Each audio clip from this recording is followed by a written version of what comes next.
What's going on, everybody? John Eric Polai here with my MMA news, and today's guest is one of the newest fighters on the UFC roster, earning a contract on Dana White's Contender series, joined today by Marquel Mederos. Thanks for doing this, man. Really appreciate the time. What a win, too, man. That was such a highlight reel knockout on such a big stage. Just congratulations. And has it all sunk in? It has sunk in a little bit. I think like that first night, I kind of went through every emotion, and then after that, it was in my head more like now it's time to get to work. Because I said this in one of my post-fight interviews right after the fight. I was like, a lot of people get here and they feel like the job's finished, but honestly, it just started. It really just started. And for you, too, when you talk about, the journey just getting started here, you literally wasted no time getting back in the gym because you told me you're already, right after the fight, right back in the gym, 1, 2, 3, just like that. Hell yeah. I always trying to, especially when I don't have a fight schedule, I try to build my other skill sets, find new stuff to build, and just love the game because, I mean, fighting is so short. If you don't maximize this opportunity, you're doing something wrong.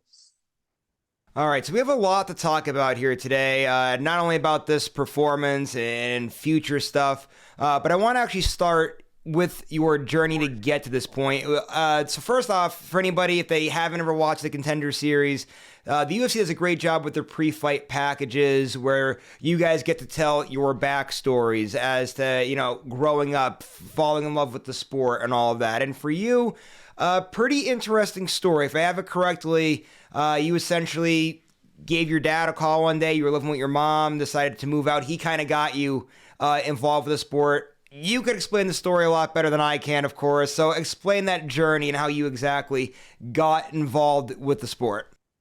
So, like right before I called out and I like kind of rekindled because I hadn't like really talked to my dad or seen my dad since I was about 4 years old. So it had been like maybe 15 years, almost 16 years at the time.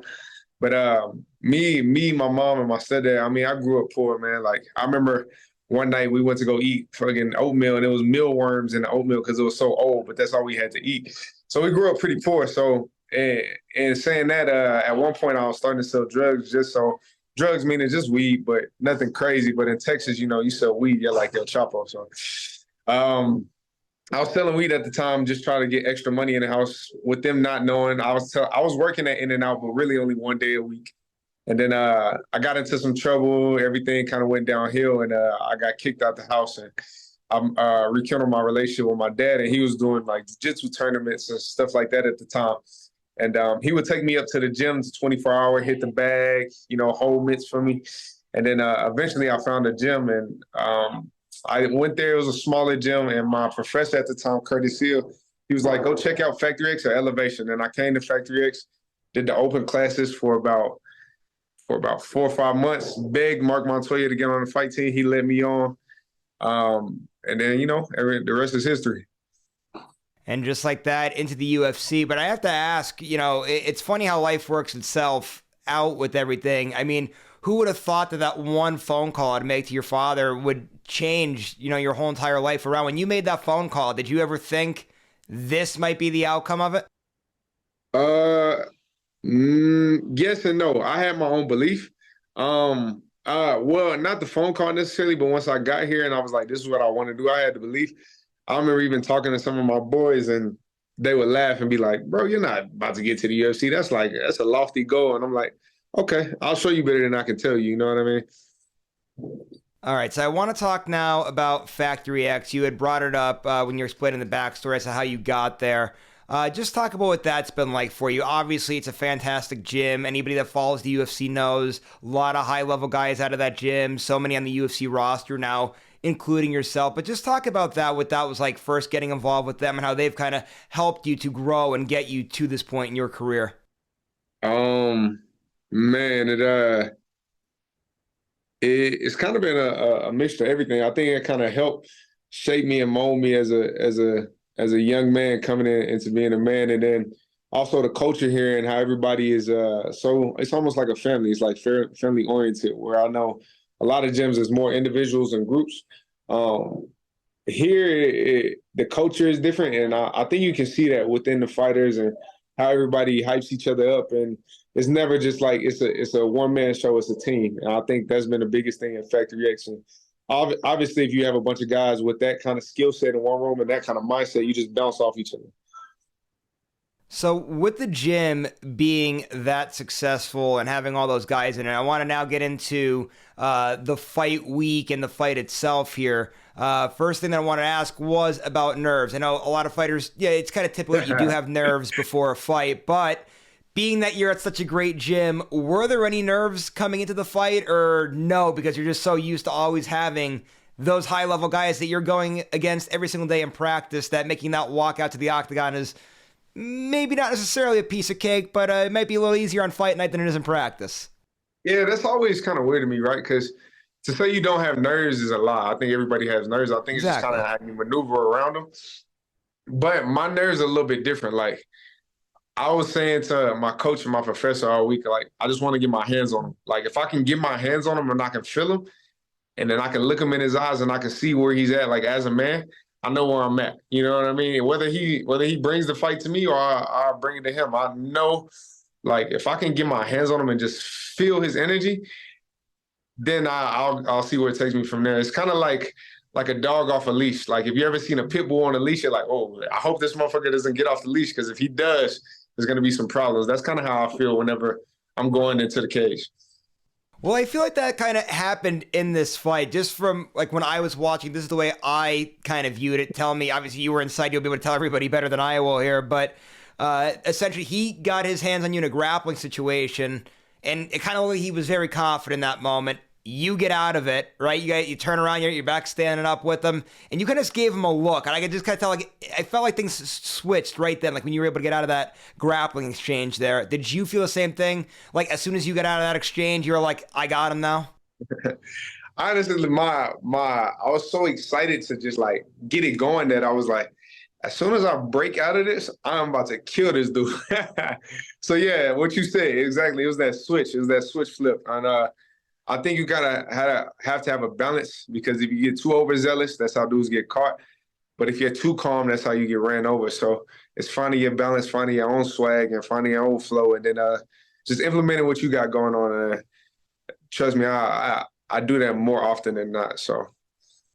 And one of the real eye-opening things about this performance for me, and obviously everybody's focused on the finish, and we're going to get to that in a second, but one of the things that I really noticed was, right, so they were talking about how you're able to change stances and fight from both sides and everything. And I've seen fighters be able to do that before, but you were able to land damage from every stance. Whenever you changed your stance, something was landing, something was damaging.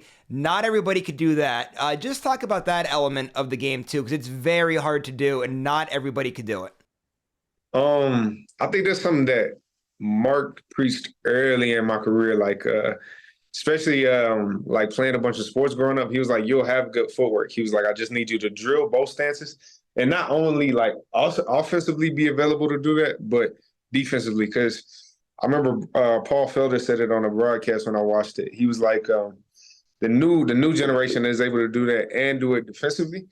And if you can't do it both ways, offensively and defensively, you'll have holes. So I think that's the biggest thing, learning how to do it offensively, but also having it defensively and technically being able to move from both stances and being comfortable. I think that's the biggest thing. A lot of guys can switch stances, but they're not comfortable in both stances.